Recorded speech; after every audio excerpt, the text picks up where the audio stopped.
and good afternoon, everybody. I have now the honor and the pleasure to give you the very last talk of this evening. It's going to be short and mega cool, I promise, so bear with me. I know we're all a little bit tired, right?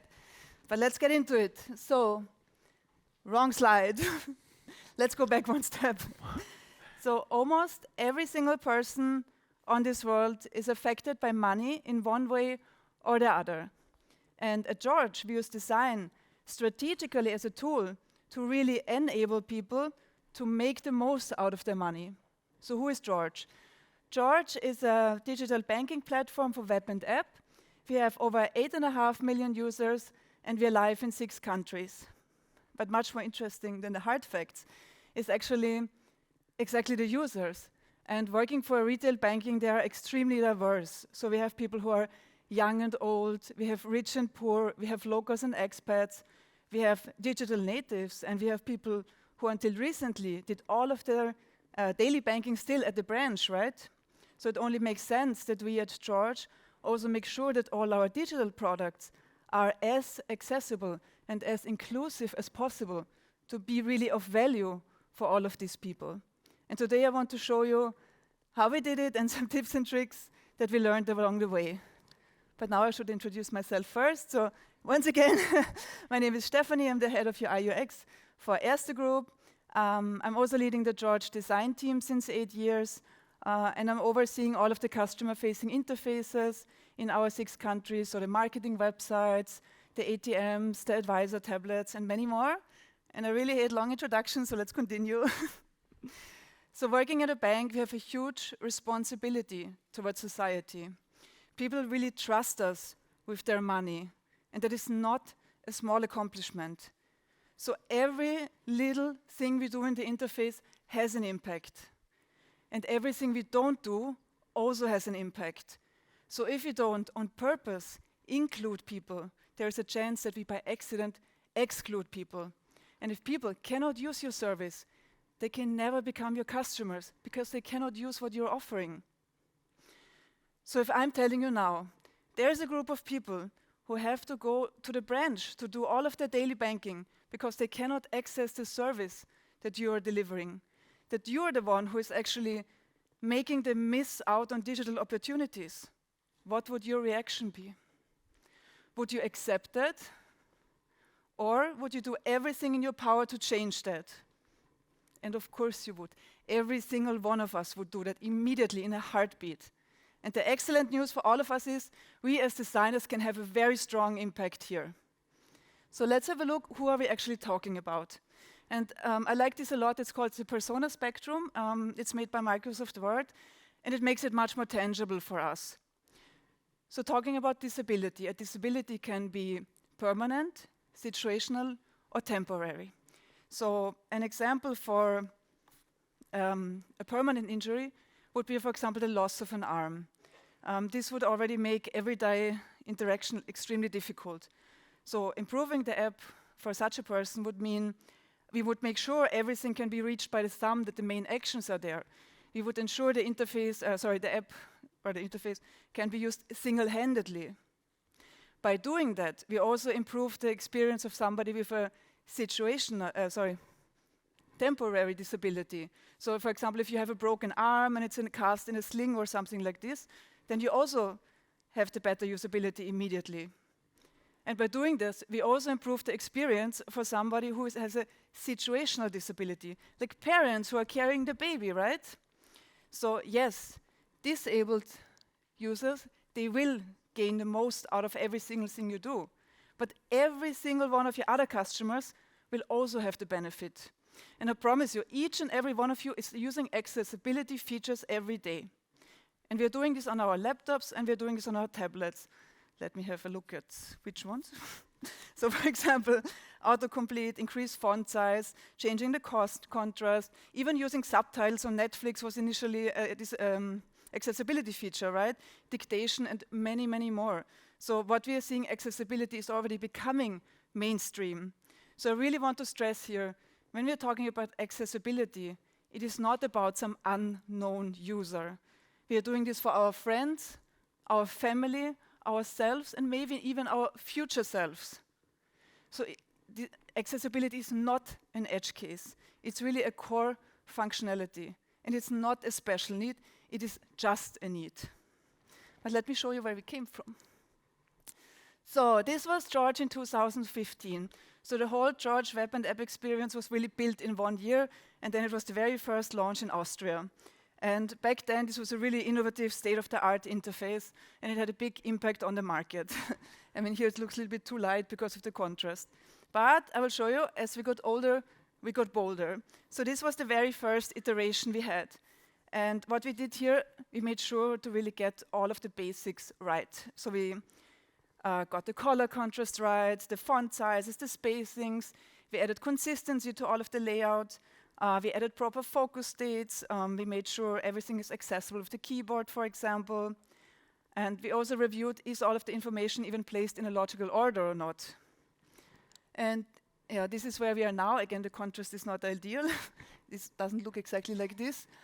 So what we are currently doing is we are reducing as much noise as we can in the interface to really make it extremely focused for the user. This is also the version where we incorporated the most of user research to really surface what are the user needs at every single step. And I would also like to encourage you to learn from our mistakes. So when we started George, we started without a design system and without accessibility criteria. So we had to retrofit this for the web and app experience. And as all of you know, obviously this is much more intense effort than just getting it right from the start. And to be really completely transparent with you, so there are bits and pieces also in George that are not 100% accessible yet. But the team is working extremely hard on this, and this is something that we want to achieve, and we will achieve that. I would also like to invite you to actually visit our design system. We just put it online recently, and we're super happy with it and very confident. And there you can go into much more detail. So we have our design principles there, our product principles, all the accessibility criteria. We cannot do a deep dive now, but you can spend a few hours there if you have time later. And obviously, I'm just talking now from a design perspective, and there's a lot more going on in the back, right? For instance, our developer discovered that the screen readers, they were reading the account number as a value instead of number. So what they were reading was really AT 12 trillion, 345 billion, 678 million, 909,024, and so on, instead of, okay, AT 1, 2, 3, 4, and so on. So there's a lot of testing and a lot of development involved. I mean, obviously, we fixed this in the meantime. What we're now doing is we're also making really sure every little thing is correct. We're also including charts and any visuals, so that's really fully accessible. Now we come to inclusive design, and what do we mean by that? So when designing inclusive, what we do is we consider the full range of human diversity with respect to ability, language, economic situation, culture, gender, and age. Or to use our beloved double diamond model as a reference once more, maybe inclusive design is about building the right thing, and accessibility is about building the thing right. And I want to emphasize here, so it's not either or. So it's not like you choose now which one you like the more and it's easier to do. It's not like that, so you do both. Because only if you do both, really, your users get the most benefit out of that. Because if you do one, you miss another group. If you do the other one, the other group is missed out. And inclusive design is really a mindset. It's an approach. So it's not something where you put a singular check mark in your process and you're done with it. It's something you put on top of your regularly existing processes that you already have in place. Let's make it more concrete. So words are crucial. And believe it or not, in George, we have over 2 million words in our 6 countries and 8 languages we support. So it's really a lot. And for comparison, I mean, all the 6 Harry Potter books only have 1 million. So there's a lot to be read in our interface, and for good reason. So whenever George talks to you, he is short and simple to the point, because you should consider the following. So you're a native speaker, but not everybody who is using your app is. There's also people who have a really hard time focusing. And one thing where you can really make a difference over the language in the interface is you have to make it human for your users. You have to get on an eye level. You don't ever talk down, you don't talk technical. Remove anything that is really bankish. I will show you how. So errors. We all hate them. They can really mess up any user journey completely. You can lose users there. On the left, we see the worst case. So you do something, it's just an unexpected error has occurred. I mean, I will throw the phone at the wall when I see this. Then in the middle, slightly better, so authentication failed, the background is too dark, okay, I can do something with this at least, it's not the worst. And at the right, we have as it should be. So in George, we actually apologize to you if we made a mistake. We tell you, I'm sorry, it's too dark, and I was not able to recognize your face. Please switch on the light and smile at me so that I can help you log in. And this is what I mean when I say make it human, make it accessible over the language as well. You know, we're not a game app where we have cool characters that make it like cute and friendly and nice. So every single word you put in the interface is extremely crucial. Being inclusive, of course, also means using inclusive language. Using gender-inclusive language. And we do that by reflecting all genders without having a bias towards one. So, for example, we would replace certain words. So instead of mankind, we would write humankind. Instead of man or woman, we would write person. So this is something which is extremely important to us, and we do it in all of the languages. And it makes a huge difference for people of all genders to really feel heard, seen, and respected. And respect costs you nothing. And like most of you, of course, we're also heavily reliant on UX testing. And here, I would stress the best thing you can do for yourself and for your product is take the most diverse group as possible. So don't only take the same, 25 to 35, something like this. For them, it will work, it's fine. Take the 50 plus. Take the ones that you know they will challenge your interface. Take the ones who give you a hard time, because they will really have the best insights for you. If you make it work for them, everybody else will have an upgrade as well, no doubt about it.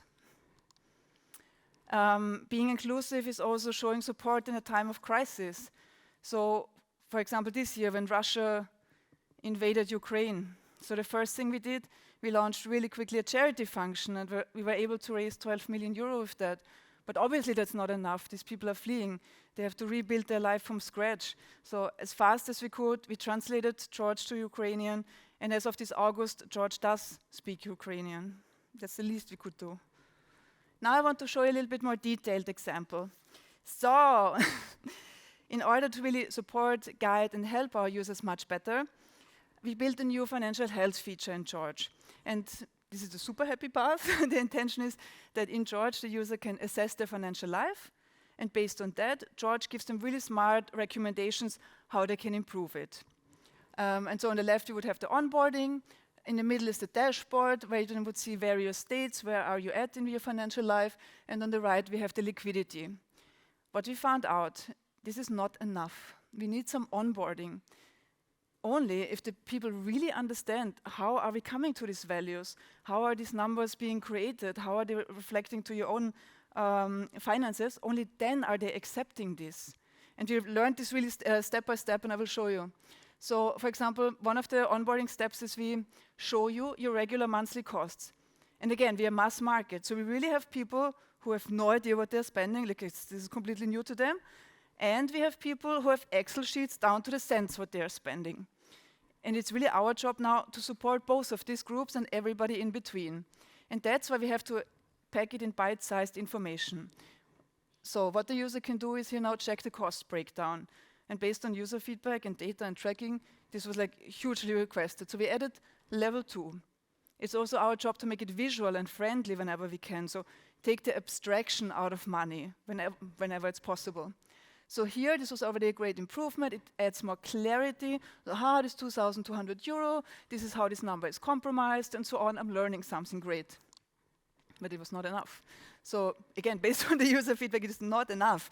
So we added level 3. People want to see, food and dining. Let me see, where did I spend this? Okay, I was in this restaurant, great. And again, it was not enough. So we added level 4, that the user can really go into the detail. And by doing this, by enabling this, you really create this trust that yes, this number is correct, this is me, this is what I'm doing, and transparency. And only if they believe this, if they accept this, then they will take the advice that we later show them. So you really have to make this personal relation to your finances. And we also have a support layer. So additionally, we also got requests for more information. Some people are really interested, actually, how did you calculate this? I want to dig deeper. I want to have more information. And this is also a super nice, sneaky way a little bit to introduce financial literacy without being like the teacher, like, oh, let me show you how you spend. No, they will discover it by themselves, and that makes it much more beautiful. And, of course, crucially, everywhere is the team, because teamwork makes the dream work is one of my favorite sayings. So now I'm speaking heavily about design, but obviously everybody in the company has a role to play here. So this is not a single-player sport, not at all, really not. And I'm also very proud, so at George Labs, the focus on accessibility and inclusive design, it's really enforced bottom-up by all the employees and top-down by the management. And I think that's just amazing, and I want to mention it here. This is me and the customers, and you, if you do everything like this, I mean, everybody will be super happy. So, in summary, inclusive and accessible design is really a win for everybody. There's no but, that's just a straight up fact. By being inclusive and accessible, you can win new customers and you can retain existing ones. You can break into new markets. You can increase your sales because now people can actually use your product that couldn't before. And lastly, it's also going to be the law in 2030. So you shouldn't build up too much technical debt there for sure. So most important of all of us are learning. You don't have to be an accessibility genius to get started with accessibility and inclusive design. You don't have to take 20 courses and 5 certification, really not at all. Every small thing you do in the interface is an improvement for your customers. So that's why I really want to stress, you don't have to be perfect to make an impact. Thank you so much for coming, and let's all be awesome together.